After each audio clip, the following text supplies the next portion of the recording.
And welcome to the 6th installment of Music Lessons the Easy Way. Today we're going to talk about inversions. And inversions are something we utilize primarily on the piano. The guitar also uses this, but it's also very important if you're a wind player or a string player and you're interested in arranging music.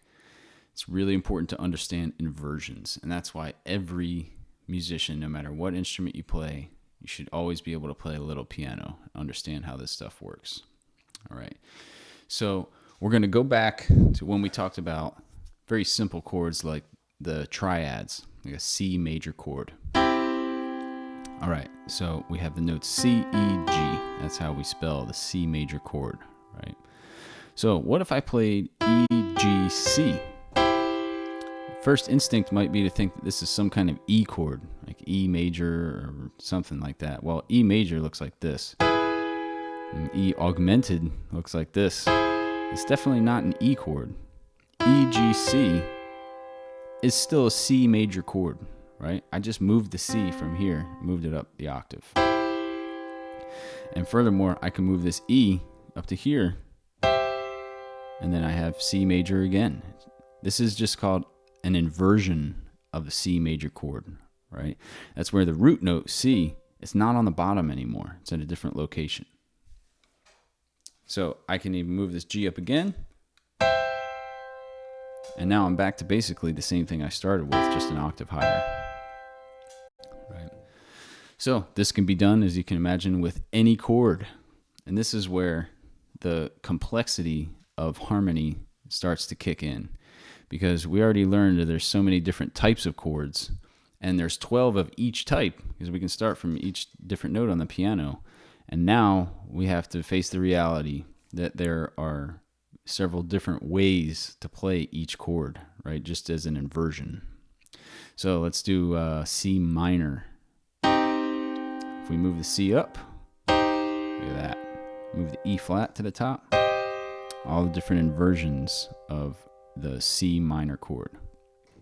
What about D flat minor or C sharp minor? If you've ever played Moonlight Sonata from Beethoven, there's one part that goes something like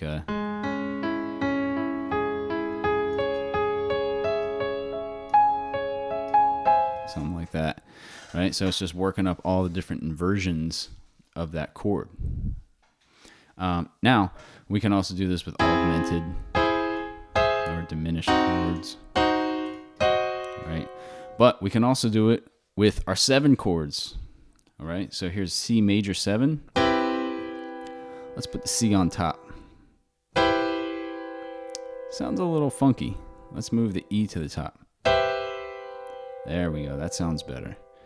Whenever you're always going to have a little crunch in your 7th chords, when you start to invert them, you're always going to have a second in there somewhere, right? Either a minor second or a major second, right? Like a half step or a whole step. Whenever I do inversions, I like to keep those in the middle or on the bottom, so I could move the G up here. And that usually still sounds pretty good. If you leave it on the top, it kind of sticks out and it doesn't really sound all that great, but sometimes we might want to use that. All right. Let's do E flat minor 7. Let's invert that. Check it out. These are all the different inversions of E flat minor 7, right? How about D7, D dominant 7?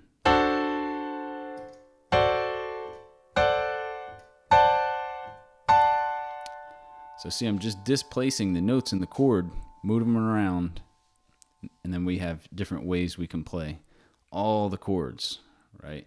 Even some of those weird ones like C minor major 7, you might play it like this. It's the same notes: C, E flat, G, B, G, B, C, E flat, right? So this is going to come in handy. It's going to really complicate our life a little bit, but if we can get comfortable inverting chords, we're going to see that moving from one chord to the next through a song is going to get a lot easier. So the next song, we're going to talk about some basic chord progressions.